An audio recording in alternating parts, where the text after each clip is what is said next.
news last night that could be fascinating and involves that man, Kevin Durant. Woj, we give it right to you. What is the very latest on KD? Greeny, the Boston Celtics have emerged among the teams engaged with Brooklyn on a possible Kevin Durant trade. A potential deal with Boston would center around Jaylen.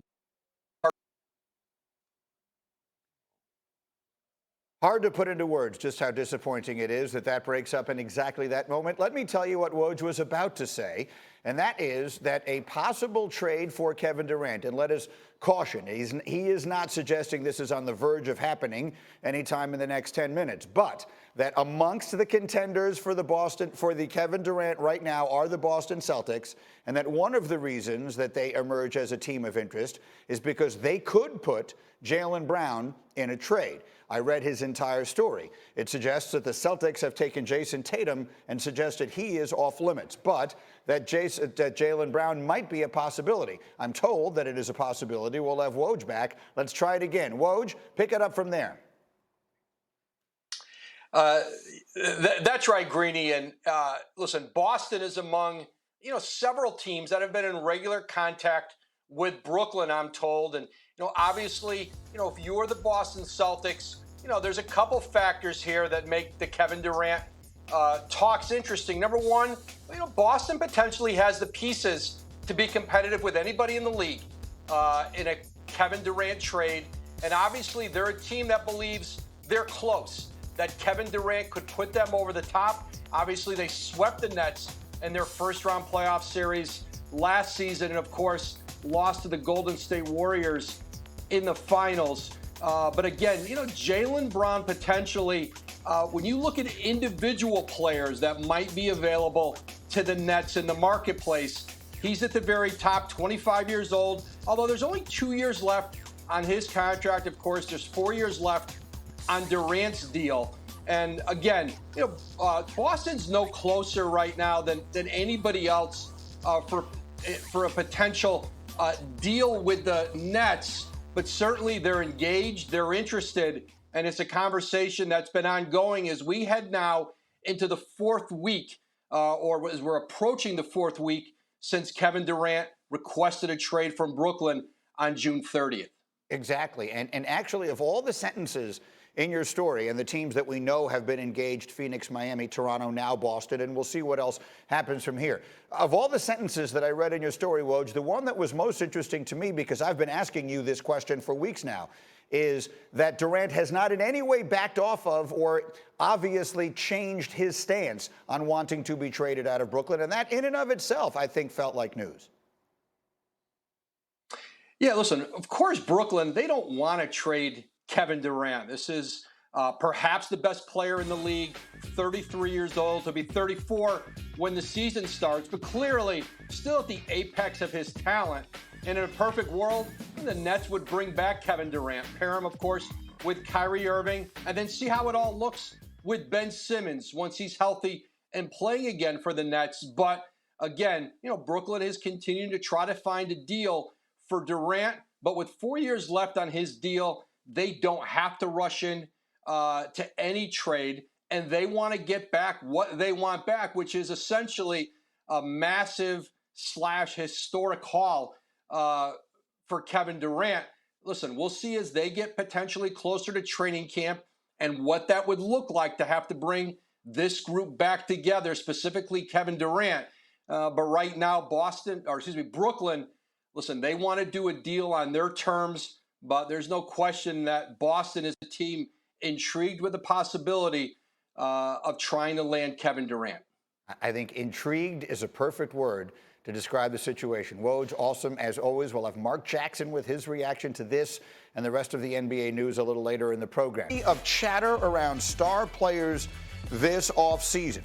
First off, after dealing Rudy Gobert to the Timberwolves, Utah is now listening to offers for Donovan Mitchell, who's under contract for 4 years but does have a player option after that. In Brooklyn, questions remain around Kyrie Irving's future. Earlier this summer, Woj reporting the Lakers were the only team known to be pursuing him, and his current teammate Kevin Durant also currently in Brooklyn. But we get news last night, Woj dropping the bomb, and he was with us at the top of the hour here, saying that the Boston Celtics are now a team that has entered the conversations about Kevin Durant. So we're talking about Toronto, Phoenix, Miami, and Boston as potential destinations for Kevin Durant. It should be pointed out nothing is imminent. But here's what we definitely have imminent. The great Mark Jackson is in our studio. One of the true NYC point gods. He is here because of a Showtime documentary that, by the way, Kevin Durant is one of the producers on, which is called NYC Point Gods. And this man from Bishop Laughlin and St. John's,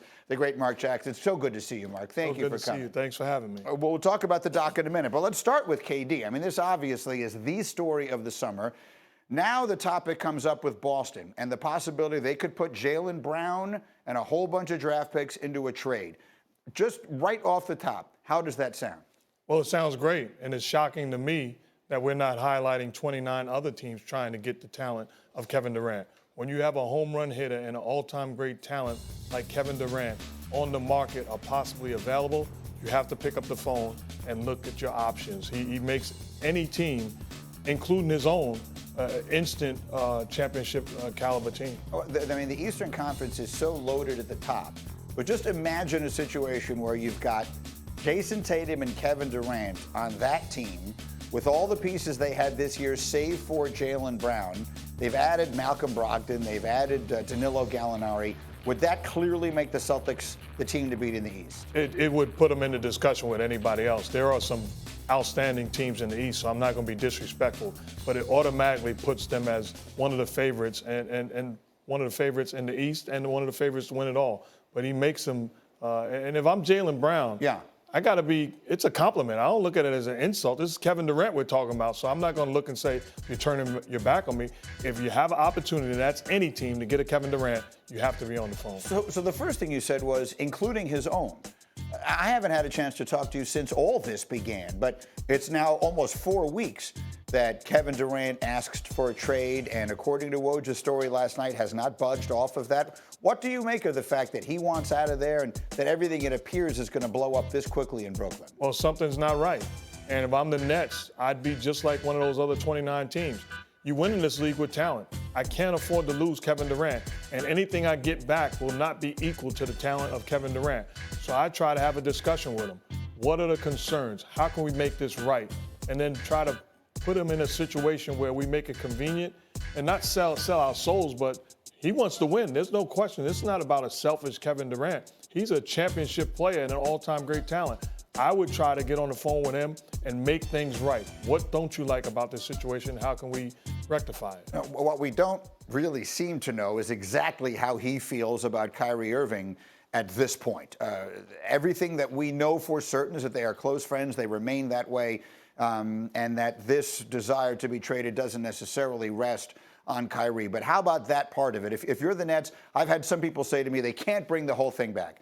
After the way things went last year, they can't bring back KD and Kyrie and Ben Simmons and try and make a go of it there. Could you see that working? Well, we don't know about Kevin Durant and Kyrie's relationship, but the Nets know about it. The powers that be in Brooklyn know about it. So I see it working if everything is fine. And it seems like they're respectful. They appreciate each other's talent. And in the same way that Kevin Durant is a home run all-time great talent, you can't disrespect Kyrie Irving. Now, he may have his issues, but there's no question about his gift and his ability to play the game of basketball. So I would try to make it right and then fix whatever the situation is, because it's obviously something they've fallen short as a championship caliber team. So I keep going back to this, and let's just live in a world where they do figure out a way to do what you've just said, which everyone keeps telling me they can't. But if they could, if you had a team that had Kevin Durant, Kyrie Irving, Ben Simmons, and let's see if his head's in the right place and his back is okay, then we've forgotten, I think, to some degree how good a player he can be with the pieces they have. Is that a team that you would put in the mix to win the championship? Absolutely. There's no question about that. You see, I didn't even stall. Because you're talking about three guys that as superior talent. You talked about Ben Simmons. When he's healthy, he's an impact player, and he's an elite player on both sides of the floor. Now, he's not an elite scorer, but he's an elite facilitator. He's an elite defender, has size, rebound. He does everything that puts you in a position to win. And those other two guys, along with getting back Joe Harris, a guy that's an outstanding role player, a knockdown shooter, that team is loaded. And if they come back healthy and whole, they have a real chance. I agree completely. Everyone keeps telling me that I'm nuts, so I guess you and I are nuts together. But that's good company. I agree. I appreciate your company. That we never got a chance to see what they could be together. Things couldn't go more wrong than they went last year. Let's see if anything were to go right. Meanwhile, in LA, I know that the Lakers, a lot of people keep wondering, will they wind up getting Kyrie Irving? We know that they've got LeBron, they've got Anthony Davis, they've got Russell Westbrook. Those guys are all under contract for one more year. They played just 21 games together last season. When they were on the floor together, the Lakers are outscored by 34 points. We were in LA together for that game that LeBron scored, had that crazy night against Golden State. It was pretty much the highlight of their season. If they bring that group back together again, Darvin Ham has sort of laid out a plan for Russell Westbrook. He wants him to be a defender. He wants him to set screens, shoot corner threes. Can you see that trio working in a big way together in LA? They can work. They have to be healthy. They have to be whole. And you have to have Anthony Davis play much more than he's played as far as health issues. That's not his fault, but he's got to stay healthy. And Russell Westbrook is getting, people disrespecting his talent and how great he is as a basketball player. I think outstanding hire in Darvin Ham, former teammate of mine, obviously saying and doing the right things. They needed a culture change. They have to buy in on the defensive end. They have to be healthy, and the role players have to play. And then the stars and LeBron, Anthony Davis, and Russell Westbrook, they've got to be better. The one thing that remains out there, I guess, as a possibility, I don't even know how to define the possibility anymore, is that they wind up getting Kyrie Irving. Kyrie seems to be sending signals that that's where he would like to be. So just envisioning a situation where you have LeBron and Kyrie together again with Anthony Davis. Is that a championship nucleus? Is that a championship big three? If they buy in defensively and if the role players, which they've elevated the talent as far as coming off that bench. You get a young Lonnie Walker from the San Antonio Spurs. So they've got better talent. But at the end of the day, they have to do it on the defensive end. You can't think I'm just going to outscore people. They have to hold each other accountable, and they have to defend on the other end. All right, look, it's a fascinating summer here in the NBA, as they always are, and we'll see how some of these moves play out. In the meantime, I am so excited to talk about this documentary. It's a Showtime documentary. It is called NYC Point Gods.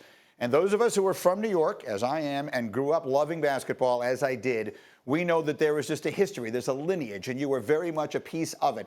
Tell me and everyone else a little bit about what we'll see in the doc. Well, if you're a basketball fan, it's the history of basketball. And when you're talking about basketball playing, it starts at the point guard position. And it didn't start with Mark Jackson, Kenny Smith, Pearl Washington, or any of us. It started with the OGs before. So you want to talk about Lenny Wilkins and Bob Cousy. You want to talk about Tiny Archibald, the only guy that ever led the league in scoring and assists. The swag, the confidence, the grit, the grind that has impacted and has taken over not just New York City, but you see that same style, that same fashion across the board, whether you come from Tupelo, Mississippi, or you come from Los Angeles, California. So I get this fight. You know, Jaylen is always with his guys, and all the Chicago guys are the best. Are the best basketball players from New York? Is New York still the provider, the creator of the best players in the world? So you messed up. You said still. Now, when you say still, there can be an argument. But historically, absolutely. Put Jaylen to, I played with Jaylen. I know him and I love him. Yeah. Put him on a lie detector test. He'll tell the truth. But New York City has historically the greatest basketball players that's ever played the game. Showtime, the documentary again, NYC Point Gods. I'm looking forward to it. Mark, so good to see you. Enjoy this summer. Wonderful to have you. Last time I saw him, he was eating the heaviest lunch I've ever seen in my entire life in Boston. You with your security by yourself. I'm glad that you have recovered. In the meantime, back to football. We will go next.